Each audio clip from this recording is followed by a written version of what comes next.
এই ভিডিওটার দিকে একটু লক্ষ্য করেন, এবার একটু লক্ষ্য করেন, কি সুন্দর না? এটা এডিটিং এডিটিং এর একটা ক্লাস নিব ইনশাআল্লাহ। আসসালামু আলাইকুম সুপ্রিয় দর্শক, কেমন আছেন সবাই? আশা করি সকলে অনেক ভালো আছেন। ইন্টুতে দেখানো এই ধরনের ভিডিও এডিটিং গুলো কিভাবে করবেন তার সম্পূর্ণ টিউটোরিয়াল এই ভিডিওতে আপনাদেরকে শেয়ার করব। বিশেষ করে মুভি ক্লিপ বা নাটকের ক্লিপ গুলো এই ধরনের ভিডিও এডিটিং করে বা এই ধরনের কালার গ্রেডিং করে সোশ্যাল মিডিয়াতে আপলোড করে অনেকে কিন্তু লাখ লাখ টাকা ইনকাম করতেছে। তো আপনি কেন বসে আছেন? আপনি এই ধরনের ভিডিও গুলো এডিটিং করে মুভি ক্লিপ বা নাটকের ক্লিপ এই ধরনের কালার গ্রেডিং করে সোশ্যাল মিডিয়াতে আপলোড করে ইনকাম করা শুরু করে দেন। এবং কি এই ভিডিওটি এডিটিং করার জন্য আমরা তিনটা অ্যাপ ইউজ করব: এলাইট মোশন, ক্যাপকাট এবং কি ভিডিও এনহ্যান্স করার জন্য একটা অ্যাপ্লিকেশন ইউজ করব। তাহলে চলো কথা না বলে মূল এডিটিং প্রসেসটা বা এই ধরনের কালার গ্রেডিং কিভাবে করবেন তার সম্পূর্ণ টিউটোরিয়াল আপনাদের মোবাইল স্ক্রিনে শেয়ার করি। ওকে এভরিওয়ান, আমি চলে আসলাম মোবাইল স্ক্রিনে। তো এই ধরনের ভিডিওগুলো এডিটিং করার জন্য আমাদের প্রয়োজন হবে এলাইট মোশন অ্যাপটা। সো আপনার অ্যাপটা গুগল প্লে স্টোর থেকে ডাউনলোড করে নেবেন। সো আমার ফোন থেকে আমি এলাইট মোশন অ্যাপটা ওপেন করে নিচ্ছি। ওকে, তারপর আপনাকে এলাইট মোশন ইন্টারফেসটা এখানে দেখাবে। সো আমি কিন্তু প্রিমিয়াম ভার্সনটা ইউজ করতেছি, আপনাদের যাদের প্রিমিয়াম লাগবে তারা আমার টেলিগ্রাম থেকে নিতে পারেন। ওকে, এখান থেকে আমরা প্রথমে প্লাস বাটন পেয়ে যাবো, প্লাস বাটনে ক্লিক করে দিব। ওকে, তারপর উপরে আপনি এখানে রেশিও পেয়ে যাবেন। সো আপনার ভিডিও অনুযায়ী যে রেশিও প্রয়োজন আপনি ওই রেশিওটা সিলেক্ট করে নেবেন। ঠিক আছে, তো আমি 9:60 যে রেশিও আছে এই রেশিওটা সিলেক্ট করে নিয়েছি। তারপর আমরা নিচ থেকে ক্রিয়েট পাথর পেয়ে যাবো, ক্রিয়েট পাথরটা ক্লিক করে দিব। ওকে, ক্রিয়েট পাথরটা ক্লিক করার পর আপনাকে ইন্টারফেসটা এখানে দেখাবে। সো এখান থেকে নিচে আপনারা পেয়ে যাবেন প্লাস বাটন, আপনারা প্রথমে প্লাস বাটনে ক্লিক করে দিবেন। ওকে, তারপর আপনাকে ইন্টারফেসটা এরকম দেখাবে। সো এখান থেকে আমরা 2 নম্বর পেয়ে যাবো মিডিয়া, আমরা মিডিয়াতে ক্লিক করব। মিডিয়াতে ক্লিক করার পর আমাদের গ্যালারি শুরু করবে। সো এখান থেকে আপনার যেই ভিডিওটা এডিটিং করতে চান বা কালার গ্রেডিং করতে চান এরকমটা, সো আপনারা ওই ভিডিওটা সিলেক্ট করে নেবেন। তো আমি একটা নর্মাল ভিডিও সিলেক্ট করে নিচ্ছি। ওকে, ভিডিওটি সিলেক্ট করার পর কিন্তু আমাদের ভিডিওটি এখানে চলে এসেছে। সো ফার্স্ট অফ অল আপনাদের এখান থেকে ভিডিও যে লেয়ারটা আছে এই লেয়ারটা আপনার প্রথমে সিলেক্ট করে নেবেন। ওকে, সিলেক্ট করার পর আমরা এখান থেকে নিচে পেয়ে যাবে ইফেক্ট, আমরা ইফেক্টে ক্লিক করব। ওকে, এখান থেকে আমরা অ্যাড ইফেক্টে ক্লিক করব। ওকে, তারপর আমরা এখান থেকে উপরে পেয়ে যাব সার্চ বার, আমরা সার্চ বারে ক্লিক করব। ওকে, এখান থেকে আমরা লিখবো চ্যানেল রিমেপ অথবা সিএস লিখলে আপনার সামনে এই অপশনটা চলে আসবে। সো সিএস লেখার পর আমাদের উপরে একটা চ্যানেল রিমেপ RGB লেখা আছে। সো আমরা এটাকে সিলেক্ট করে নিব। ওকে, এটা সিলেক্ট করার পর আমরা এখান থেকে স্ট্যান্ডার্ড সেটিংস পেয়ে যাবো সবার উপর, আমরা স্ট্যান্ডার্ড সেটিংসে ক্লিক করে দেবো। ওকে, তারপর আপনাকে এখানে একটা অ্যাডজাস্ট করতে হবে। সো এখানে দেখতে পাবেন এখানে RGBA লেখা আছে। ঠিক আছে, এখান থেকে আপনার বি যে অপশনটা আছে এটাকে আপনার ওয়াই করে দিবেন। ঠিক আছে, তারপর আমরা এখান থেকে হালকা ব্যাগে চলে আসবো। এই যে ব্যাগ অপশন আছে এখানে ব্যাগে ক্লিক করে দিয়ে ব্যাগে চলে আসবো। ওকে, ব্যাগে আসার পর আমরা এখান থেকে অ্যাড ইফেক্টে ক্লিক করব এবং এখান থেকে আমরা উপরে আবার সার্চ বার পেয়ে যাবো, সার্চ বারে ক্লিক করব। ওকে, সার্চ বারে ক্লিক করার আমরা এখান থেকে লিখবো স্যাচুরেশন। ঠিক আছে, সো আমরা লিখলে আপনার সামনে এই অপশনটা চলে আসবে, স্যাচুরেশন ভিব্রেন্স। সো আপনারা উপরে যে স্যাচুরেশন ভিব্রেন্স আছে আপনারা এটা সিলেক্ট করে নেবেন। ওকে, সিলেক্ট করার পর আমরা এখান থেকে উপরে স্ট্যান্ডার্ড সেটিংস পেয়ে যাবো, আমরা স্ট্যান্ডার্ড সেটিংসে ক্লিক করে দেবো। ওকে, তারপর আপনাকে এখানে একটু অ্যাডজাস্ট করতে হবে। সো আমরা স্যাচুরেশন ভিব্রেন্স যে ইফেক্টটা নিয়েছি আমরা এটার মধ্যে ক্লিক করব। ক্লিক করলে আপনাকে ইন্টারফেসটা এরকম দেখাবে। সো এখান থেকে আপনার স্যাচুরেশন পেয়ে যাবেন। সো এটাকে +20% করে দেবেন আপনারা। ঠিক আছে, সো এখানে +00% আছে, আমরা এটাকে +20% করে দেবো। ওকে, তারপর নিচে পেয়ে যাবেন ভিব্রেন্স। সো এখানে 1.0 আছে, সো আমরা এটাকে 1.20 করে দেবো। ওকে, তারপর আপনার এখান থেকে সম্পূর্ণ ব্যাগে চলে আসবেন। ঠিক আছে, একদম সম্পূর্ণ ব্যাগে চলে আসতে হবে, এরকম ইন্টারফেসে চলে আসতে হবে। ঠিক আছে, তারপর আপনি এখান থেকে প্লাস বাটন পেয়ে যাবেন, নিচে প্লাস বাটনে ক্লিক করে দিবেন। ওকে, তারপর আপনাকে এরকম একটা ইন্টারফেস দেখাবে। সো এখান থেকে আমরা স্কোয়ার যে শেপটা আছে আমরা স্কোয়ার শেপটা সিলেক্ট করবো। ঠিক আছে, সো এখান থেকে আমরা এটাকে ফুল বড় করে দেবো, এভাবে বড় করতে পারেন অথবা আপনারা যদি থ্রি ডটে ক্লিক করেন অ্যান্ড এখান থেকে আপনারা ফুল কম্পোজিশন এরিয়াতে ক্লিক করেন তাহলে এটা ফুল স্ক্রিন হয়ে যাবে। ঠিক আছে, সো এখান থেকে আমরা চলে যাবো কালার অ্যান্ড ফিল অপশন পেয়ে যাবো, কালার অ্যান্ড ফিলে। ওকে, এখান থেকে আমরা পিঙ্ক কালারটা সিলেক্ট করে নিব। দেন এখান থেকে আমরা হালকা ব্যাগে আসবো, এই যে ব্যাগে এখানে ক্লিক করে ব্যাগে চলে আসবো এবং এখান থেকে আমরা ব্ল্যান্ডিং অ্যান্ড অপাসিটির মধ্যে ক্লিক করে দেবো। ওকে, তারপর আপনাকে ইন্টারফেসটা এরকম দেখাবে। সো এখান থেকে আমরা নিচে চলে আসবো অ্যান্ড এখান থেকে আমরা ডিফারেন্স পেয়ে যাবো, ডিফারেন্সে ক্লিক করে দেবো। ওকে, ডিফারেন্সে ক্লিক করার পর আপনাকে 4টা অপশন দেখাবে। সো আমরা এখান থেকে সাবট্রাক্টে ক্লিক করবো। দেন সাবট্রাক্টে ক্লিক করলে আপনাকে কালারটা ঠিক এমন দেখাবে। ঠিক আছে, এই অবস্থায় যদি কালারটা আসে তাহলে আপনার এডিটিংটা পারফেক্ট হবে। ঠিক আছে, আপনি এদিকে অবশ্যই লক্ষ্য করবেন। তারপর আপনারা এখান থেকে একটু ব্যাগে চলে আসবেন, এই যে ব্যাগ এখন আছে হালকা ব্যাগে আসবেন। ঠিক আছে, ব্যাগে আসার পর আমরা এখান থেকে ইফেক্ট অপশন পেয়ে যাবে, ইফেক্টে সিলেক্ট করে দিব।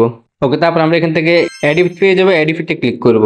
ওকে, এখান থেকে আমরা আবারও সার্চ বার পেয়ে যাবো, উপরে সার্চ বারে ক্লিক করব। ওকে, সার্চ বারে ক্লিক করার পর আমরা এখান থেকে লিখবো কপি ব্যাকগ্রাউন্ড সিও লিখলে আপনার সামনে কিন্তু এই ইফেক্টটা চলে আসবে। দেখতে পেয়েছেন এখানে কিন্তু কপি ব্যাকগ্রাউন্ড চলে আসছে 2 নম্বরে। ঠিক আছে, আমরা এই কপি ব্যাকগ্রাউন্ডটা সিলেক্ট করে নিব। ওকে, এখান থেকে আমরা স্ট্যান্ডার্ড সেটিংসে ক্লিক করব। ওকে, আপনি যখন কপি ব্যাকগ্রাউন্ডটা এইভাবে সিলেক্ট করবেন তখন কিন্তু আপনার স্ক্রিনটা ব্ল্যাক হয়ে যাবে। দেখতে পেয়েছেন এখানে ব্ল্যাক হয়ে গেছে, অবশ্যই আপনার এটা ফলো করতে হবে। ঠিক আছে, যদি ব্ল্যাক না আসে তাহলে আপনার এডিটিংটা হবে না। ওকে, তারপর আমরা এখান থেকে কপি ব্যাকগ্রাউন্ডের পাশে ব্যাক আইকন আছে, আমরা ব্যাক আইকনে ক্লিক করব। ঠিক আছে, এবং এখান থেকে আমরা অ্যাড ইফেক্ট পেয়ে যাবো, অ্যাড ইফেক্টে ক্লিক করব। ওকে, তারপর আমরা আবার সার্চ বারে ক্লিক করব এবং এখানে আমরা সার্চ করব গোশন ব্লার। ঠিক আছে, GA লিখলে আপনার সামনে কিন্তু ব্লার অপশনটা চলে আসবে। সো আমি GA লেখার পর দেখতে পেয়েছেন উপরে কিন্তু গোশন ব্লার ইফেক্টটা চলে আসছে। সো আপনারা এটার মধ্যে সিলেক্ট করে নেবেন অ্যান্ড এখান থেকে আমরা স্ট্যান্ডার্ড সেটিংসে ক্লিক করে দেবো। ওকে, তারপর আমরা এখান থেকে আবার অ্যাড ইফেক্টে ক্লিক করব এবং এখান থেকে আমরা আবার সার্চ বারে ক্লিক করব এবং এখানে আমরা সার্চ করব এক্সপোজার গামা। EX লিখলে আপনার সামনে কিন্তু ইফেক্টটা চলে আসবে। সো আমি EX লেখার পর কিন্তু এক্সপোজার গামা সবার উপরে চলে আসছে, আপনারা এটাকে সিলেক্ট করে নেবেন।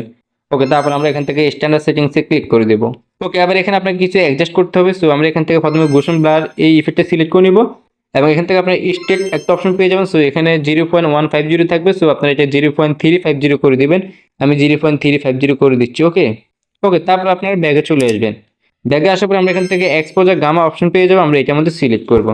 অ্যান্ড এখান থেকে আমরা উপরে পেয়ে যাবো এক্সপোজার। সো এখানে 0.00 দেওয়া আছে, তো আমরা এটাকে -0.42 করে দেবো। ঠিক আছে, আমি যেভাবে করতেছি ঠিক আপনারা এইভাবে করবেন, তাহলে আমার মতো এডিটিংটা আপনারা ইজিলি শিখতে পারবেন। আর অবশ্যই যদি ভিডিওটি ভালো লাগে তাহলে অবশ্যই চ্যানেলটি সাবস্ক্রাইব করে রাখবেন, এটা আমার রিকোয়েস্ট। ওকে, তারপর আমরা 2 নম্বর পেয়ে যাবো গামা। সো এখানে 1.00 দেওয়া আছে, সো আমরা এটাকে 0.905 করে দিব। ঠিক আছে, তারপর নিচে পেয়ে যাবো আমরা অফসেট। ঠিক আছে, সো এখানে 0.00 দেওয়া আছে, সো আমরা এটাকে -0.02 করে দিব। তারপর আপনি এখান থেকে সম্পূর্ণ ব্যাগে চলে আসবেন, একদম সম্পূর্ণ ব্যাগে এরকম অবস্থায় চলে আসবেন। ঠিক আছে, তারপর আমরা এখান থেকে প্লাস বাটন পেয়ে যাবো, নিচে প্লাস বাটন আবারও ক্লিক করে দেবো। ওকে, এখান থেকে আমরা আবার স্কোয়ার শেপটা সিলেক্ট করে নিব অ্যান্ড এখান থেকে আমরা থ্রি ডটে ক্লিক করবো উপরে এবং এখান থেকে আমরা ফিল কম্পোজিশন এরিয়াতে ক্লিক করবো, তাহলে এটা ফুল হয়ে যাবে। ওকে, তারপর আমরা এখান থেকে কালার অ্যান্ড ফিলে চলে যাবো অ্যান্ড এখান থেকে আমরা হোয়াইট কালারটা অর্থাৎ সাদা কালারটা সিলেক্ট করে নিব এবং এখান থেকে আমরা ব্যাগে চলে আসবো অ্যান্ড এখান থেকে আমরা ব্ল্যান্ডিং অ্যান্ড অপোসিটি অপশন পেয়ে যাবো, এটার মধ্যে টাচ করে দিব এবং এখান থেকে আমরা একটু স্ক্রল করবো। দেন এখান থেকে আমরা কন্ট্রাস্ট পেয়ে যাবো, কন্ট্রাস্টে ক্লিক করব। ওকে, কন্ট্রাস্টে ক্লিক করার পর আমরা এখান থেকে ওভারলেতে ক্লিক করে দেবো।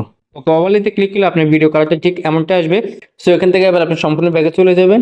ওকে, সম্পূর্ণ ব্যাগে আসার পর এখানে দেখবেন চোখে এখানে দুটো অপশন আছে, তিনটা অপশন আছে। আপনি যদি চোখের মধ্যে ক্লিক করেন তাহলে আপনার লেয়ারটা চলে যাবে এবং কি এগুলোর মধ্যে ক্লিক করলে আপনার ইফেক্টগুলো চলে যাবে। ঠিক আছে, সো আমরা এগুলোর মধ্যে ক্লিক করে ধরে রাখবো। ক্লিক করে ধরে রাখলে আপনি এটা সিলেক্ট হয়ে যাবে। দেন নিচটা আমরা এভাবে ক্লিক করলে সিলেক্ট হয়ে যাবে। দেন দুটোটা সিলেক্ট হয়ে গেছে। সো এবার আমরা এখান থেকে সর্বশেষে চলে আসবো, আমাদের ভিডিওটি যেখানে শেষ আমরা এখানে চলে আসবো। আসার পর আমরা এখান থেকে এই যে একটা অপশন পেয়ে যাবো নিচে, এই অপশনটার মধ্যে ক্লিক করে দিব। ওকে, এখানে ক্লিক করে কিন্তু আমাদের পুরো ভিডিওটার মধ্যে কিন্তু এই ইফেক্টটা বা এই কালারটা কিন্তু অ্যাপ্লাই হয়ে গেছে। সো এবার আপনার কাজ হচ্ছে এখান থেকে ভিডিওটা সেভ করে নেওয়া। তো সেভ করার জন্য আমরা উপর থেকে শেয়ার বাটনে ক্লিক করব এবং এখান থেকে আপনার ভিডিও সাইজ অনুযায়ী আপনি এটা সিলেক্ট করে নেবেন। ঠিক আছে, এখানে এখানে যদি ফুল এইচডিতে ক্লিক করেন তাহলে আপনি এখানে অনেকগুলো অপশন পেয়ে যাবেন। আপনারা আমি রিকোয়েস্ট করবো আপনার এখান থেকে ফুল এইচডিতে ক্লিক করবেন। ঠিক আছে, 1080p ক্লিক করবেন। ক্লিক করে আপনি এখান থেকে এটা এই ভিডিওটা এক্সপোর্ট করে নেবেন। ঠিক আছে, সো আমি এক্সপোর্ট করে আপনাদেরকে পরবর্তী স্টেপগুলো দেখিয়ে দিচ্ছি যেন একটা পারফেক্ট কালার এবং পারফেক্ট একটা লুক আসে। সো একটু ওয়েট করে নেবেন। ওকে, এক্সপোর্ট হওয়ার পর আমরা এখান থেকে সেভ বাটন পেয়ে যাবো। সেভ বাটন ক্লিক করে এটা আমাদের গ্যালারিতে সেভ করে নিব। তারপর আমরা এখান থেকে সম্পূর্ণ ব্যাগে চলে আসবো এবং এখানে আমরা এই ভিডিওটা কিন্তু একটু ইনহ্যান্স করতে হবে। সো ইনহ্যান্স করার জন্য আমরা এই ভিডিও ইনহ্যান্স যে অ্যাপটা আছে এই অ্যাপটা ইউজ করবো। সো আমি অ্যাপটা সিলেক্ট করে নিয়েছি। আর কাছে আমি কিন্তু এই অ্যাপটা প্রো ভার্সন ইউজ করতেছি, আপনাদের যাতে লাগবে তারা আমার টেলিগ্রাম চ্যানেল থেকে নিতে পারেন। ঠিক আছে, সো এখানে আসার পর আপনাকে ইন্টারফেসটা এরকম দেখাবে। সো আমরা এখান থেকে এআই ইনহ্যান্স একটা অপশন পেয়ে যাবো, এখানে আমরা এআই ইনহ্যান্সে ক্লিক করে দেবো। ওকে, এআই ইনহ্যান্সে ক্লিক করে আমরা এখন যে ভিডিওটা সেভ করেছি এলাইট মোশনের মাধ্যমে আমরা এই ভিডিওটা সিলেক্ট করে নিব। ওকে, এখান থেকে আপনি 5 মিনিটে সিলেক্ট করবেন। ঠিক আছে, 5 মিনিটে সিলেক্ট করলে আপনার ভিডিওটা যতটুকু থাকবে আপনার ভিডিও অনুযায়ী কিন্তু এখানে মিনিটগুলো দেখাবে। সো আপনি এটা সিলেক্ট করলে আপনার ফুল ভিডিওটা এখানে কিন্তু ইনহ্যান্স হবে। ঠিক আছে, আপনি যদি 15 সেকেন্ডে দেন অথবা 5 সেকেন্ডে দেন তাহলে 5 সেকেন্ড 15 সেকেন্ড ইনহ্যান্স হবে, আরগুলো হবে না। অর্থাৎ আপনি লাস্ট যে অপশনটা আছে এই অপশনটা সিলেক্ট করুন, তাহলে আপনার ফুল ভিডিওটা ইনহ্যান্স হবে। তারপর আমরা এখান থেকে স্টার্ট পেয়ে যাবো, স্টার্টের মধ্যে ক্লিক করে দেবো। ওকে, স্টার্টে ক্লিক করলে এখানে একটি লোডিং হবে আর অবশ্যই আপনার ফোনে ইন্টারনেট কানেকশনটা সংযোগ রাখবেন। ওকে, আমাদের ভিডিওটা কিন্তু অনেকটা ইনহ্যান্স হয়ে গেছে। সো এটা হচ্ছে বিফোর এবং এটা হচ্ছে আফটার। ঠিক আছে, এই যে আফটার। সো দেখতে পেয়েছেন অনেকটা ইনহ্যান্স হয়ে গেছে। সো আমরা উপর থেকে সেভ বাটনে ক্লিক করে দিব, তাহলে এটা আমার গ্যালারিতে সেভ হয়ে যাবে। তারপর আমরা এখান থেকে কন্টিনিউতে ক্লিক করে তারপর আমরা আবারও যেই ভিডিওটা এখন সেভ করেছি এই ভিডিও ইনহ্যান্স থেকে আমরা এই ভিডিওটা আবার সিলেক্ট করবো। ঠিক আছে, আমরা এখানে অবশ্যই 2বার এই ভিডিওটি ইনহ্যান্স করবো। ঠিক আছে, তারপর আমরা 5 মিনিটে রেখে দিব অ্যান্ড এখান থেকে আমরা স্টার্টে ক্লিক করে দিব। 2বার যদি আপনি ইনহ্যান্স করেন ভিডিওটা তাহলে আপনার ফেসটা খুবই স্মুথ হবে এবং ইনহ্যান্সটা পারফেক্ট হবে। ওকে, 2বার ইনহ্যান্স করার পর আমরা উপর থেকে আবার সেভ বাটন পেয়ে যাবো, সেভ বাটনে ক্লিক করে দিব, তাহলে এটা আমার গ্যালারিতে সেভ হয়ে যাবে। ওকে, আবার আমাদের সর্বশেষ যে কাজটা সেটা হালকা কালার গ্রেডিং করতে হবে। এই জন্য আমরা ক্যাপকাট ট্যাবটা ওপেন করে নেব। সো আপনার ক্যাপকাট ট্যাবটা ওপেন করে নেবেন, তারপর নিউ ফটোতে ক্লিক করব এবং এখন আমরা যে ভিডিওটি সেভ করেছি এই ভিডিও ইনহ্যান্স থেকে আমরা ওই ভিডিওটা সিলেক্ট করব। দেন নিচ থেকে আমরা অ্যাডে ক্লিক করে দিব। ওকে, অ্যাডে ক্লিক করলে কিন্তু আমাদের ভিডিওটা কিন্তু এডিট অপশনে চলে এসেছে। সো ফার্স্ট অফ অল আপনাদের এখান থেকে একটু কালার গ্রেডিং করে নিতে হবে, হালকা কালার গ্রেডিং করলে এনাফ। ঠিক আছে, সো আমরা এখান থেকে নিচে অনেকগুলো টুল দেখতে পাবো। সো আমরা একটু স্ক্রল করবো এদিকে। ঠিক আছে, দেন এখান থেকে আমরা অ্যাডজাস্টে ক্লিক করবো। অ্যাডজাস্টে ক্লিক করলে আপনাকে ইন্টারফেসটা এরকম দেখাবে। সো আমরা এখান থেকে ব্রাইটনেসে ক্লিক করবো। ঠিক আছে, দেন ব্রাইটনেসটা আপনি এখান থেকে +30 করে দিবেন। তারপর এখানে কন্ট্রাস্টে ক্লিক করবেন, কন্ট্রাস্টটা আপনার এখান থেকে +20 করে দিবেন। ওকে, এইটুকু কালার করে কিন্তু আপনার এনাফ। ওকে, তারপর আমরা এখান থেকে এক্সপোর্ট পেয়ে যাবো, এক্সপোর্টে ক্লিক করে দিব। ওকে, এক্সপোর্টে ক্লিক করলে কিন্তু আমাদের ভিডিওটা সেভ হয়ে যাবে, ঠিক আছে। সো এবার আমি আপনাদেরকে এই স্ক্রিনে দোনোটা ভিডিও দেখাচ্ছি, বিফোর এবং কি আফটার দুটো ভিডিও দেখাচ্ছি। আপনার পার্থক্যটা খুঁজে নেন, কতটা পার্থক্য এবং কতটা কালার গ্রেডিং করা হয়েছে। ওকে ফ্রেন্ড, এই ছিল আজকে সম্পূর্ণ ভিডিও। আর এই ভিডিওটি আপনাদের অনেক বেশি কাজে আসবে, এবং কি যারা মুভি ক্লিপ বা নাটকের ক্লিপ গুলো এই ধরনের কালার গ্রেডিং করে সোশ্যাল মিডিয়াতে আপলোড করে ইনকাম করতে চান, তাদের জন্য আজকে ভিডিওটি খুবই গুরুত্বপূর্ণ হবে।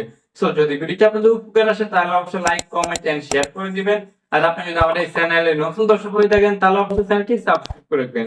আর যারা ফেসবুক পেজ থেকে দেখে থাকেন তাহলে অবশ্যই পেজটি ফলো করে দিবেন। সো দেখা হচ্ছে নতুন কোনো ভিডিও নিয়ে।